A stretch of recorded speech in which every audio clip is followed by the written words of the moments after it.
It's been announced today that Prince Harry's 2027 Invictus Games is going to be hosted in the UK in the city of Birmingham. But I'm just asking for a friend here. Is it a corrupt deal with a government minister?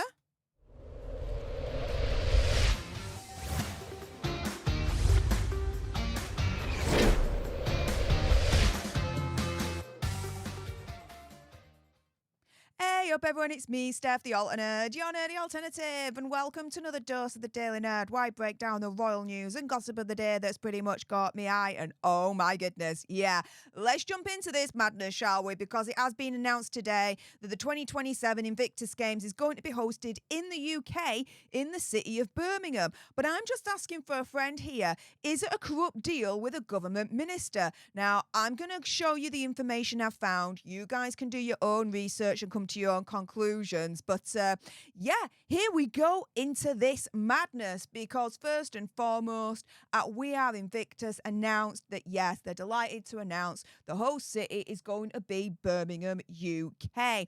You then have Angela Levin coming in, royal commentator and expert, saying that yes, indeed, Harry is going to be there. However, will Megsy?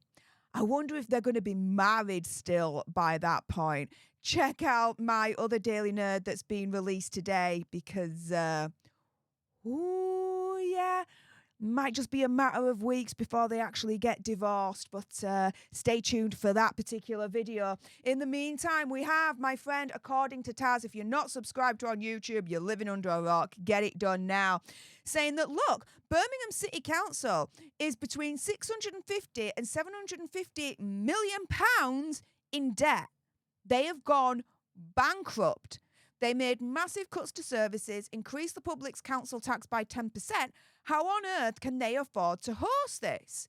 And thanks to According to Taz, it actually got me wondering, well, hang on a minute. How can Birmingham actually host the Invictus Games if, by this reckoning, they're bankrupt up to their freaking eyeballs? Like, what the hell is going on? And then I remembered that, oh, yeah, who is Prince Hazard bestie mates with? A government minister, or should I say now an ex-government minister since the last general election. His name is Johnny Mercer. Now, he was the Veterans Minister, and he had very nice things to say about Prince Harry and the Invictus Games. Hailed the games as genuinely life-changing, telling the Telegraph, quote, it's like, I'm going to say here an illicit substance because a YouTube human reviewer, in a way it's so powerful. You can't underestimate or underplay the huge impact he's had on veterans care in the UK over many years.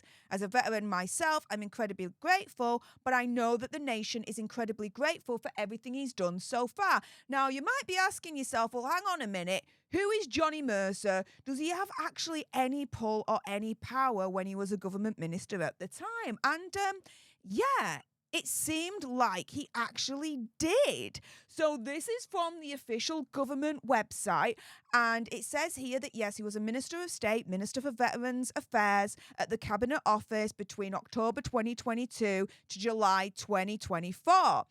Previously Minister for Defence, People and Veterans, a Minister for Veterans Affairs in the Cabinet Office, and he did serve on both the House of Commons Defence and Health Select Committees, and was also the chair for the All-Party Parliamentary Group for Mental Health.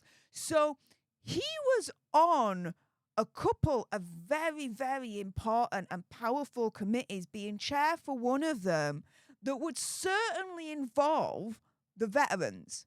And by proxy, opinion, conspiracy theory, whatever, the Invictus Games. Now, this is the thing.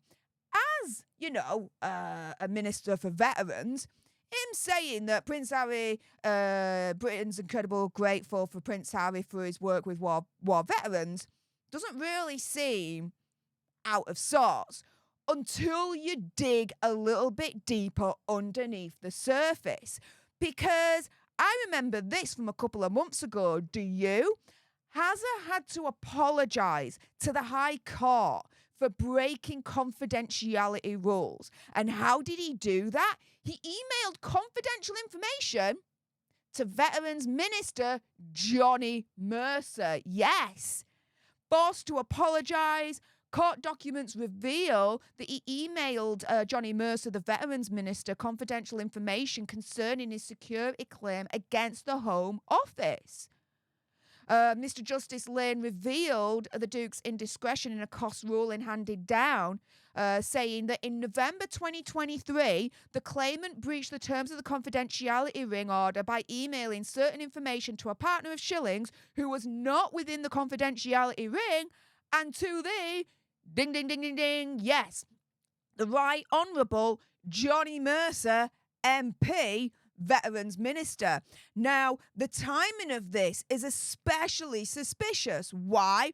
Well, apparently this email, this information that went to Johnny Mercer from Hazza was back in November 2023. That was only a couple of months after Johnny Mercer was seen with Hazza and Megzi at the Invictus Games in Dusseldorf back in September 2023. Guys, something as far as I'm concerned stinks here. Something is wrong with this picture. And when Johnny Mercer was asked about how the proposed at that point £26 million government fund would be spent if Birmingham would win the bid for the Invictus Games 2027, he totally dismisses this question. So let's go a little bit deeper into this.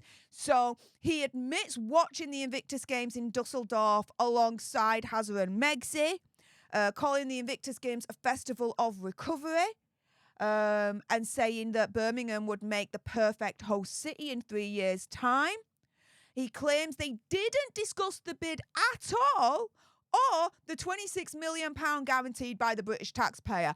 I am calling BS on that completely, because then he refuses to discuss anything he had actually spoken to with Hazza and Megzi in Germany, insisting it would not be appropriate, but said that Britain and its veterans owe a great debt to Hazza.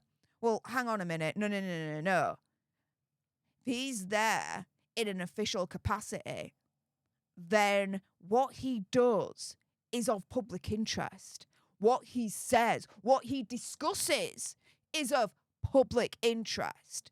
Therefore, he should disclose what conversations he did have with Hazza and Megzi at the Invictus Games, and as far as I'm concerned, be truthful as to whether the Birmingham bid was actually discussed or not. You're telling me that he goes over to Invictus, literally sits next to Hazza and Megzi, and not once tries to bring up the Birmingham bid at the time to try and push for Birmingham to be the host city? Yeah, right. Pull the other one, mate. Come on. Who is he trying to kid? So he dismissed criticism of putting up the taxpayers' money for the £26 million cost for Birmingham 2027. The exact cost of hosting an Invictus Games is a closely guarded secret. Estimates that Dusseldorf cost around £24 million and The Hague around £22 million. The thing is, though, it can't be a closely guarded secret now for the Birmingham Games in 2027 because taxpayers' money is being used for this now. So we have a right to know how much is being spent, at least of taxpayers' money, for the 2027 Invictus Games. Now, he again insisted it wasn't appropriate for him to discuss who would pay for Megzi and Hazza's security whilst in the UK. But I find it extremely odd that he says that, and then Hazza has to apologise for breaking confidentiality rules in the case against the UK British government where he's trying to sue them for security. And he broke confidentiality rules by emailing confidential information about that case to Johnny Mercer. Yet, he says here, it wasn't appropriate for him to discuss who would pay for Megzi and Hazza's security whilst in the UK. Again, who is he trying to kid here, guys? Who is he trying to kid? Now, a government insider told the Mail Online that when the UK has held other major events such as the G7 summit, VIPs must cover their own costs outside the ring of steel around venues. It's not too clear, let's put it that way, who's going to cover the cost of Hazza when he comes over for 2027 Invictus Games, and Megxie if they're still married at that time. But this is why I ask, putting it all around full circle, now I've given you all the puzzle pieces, right? And you can do your own homework on this. Today, Prince Harry's 2027 Invictus Games has been announced that it's going to be hosted in Birmingham in the UK. But asking for a friend, is it a corrupt deal with a government minister? When you have this government minister praising Prince Hazza to the skies, right? He was, at the time, quite a powerful minister, right? Being on very important committees and being a chair of one that would have certainly, as far as I'm concerned, would have involved the Invictus Games. To then Prince Hazza having to apologise for sending Johnny Mercer confidential information in his case against the UK government to try and get taxpayer-funded security only a couple of months after they're both seen at the Invictus Games in Germany, where the Veterans Minister turns round and says, oh, no, it would be inappropriate to discuss the Birmingham bid and his security, blah, blah, blah, blah, blah. Guys, I smell a rat. What about you lot? With that being said, if you appreciated this video and you want more, and believe me, of course, there's going to be more, then make sure you subscribe to join our Alter Nerd tribe, because I'll be honest with you, help us now get to 1 million so we can also get that go play button right there and hopefully cause a Meghan Markle meltdown on Instagram. Like, share, comment down below your opinion, conspiracy theories, whatever's. Also, as well, if you've got some very strong opinions on whether you think the Invictus Games 2027 UK Birmingham situation is a corrupt deal with a government minister or not, and I bet you do, then make sure you send me a super thanks. It's just below this video right here. We can have a conversation about this because it does guarantee a response from me. And until the next time, you guys, laters.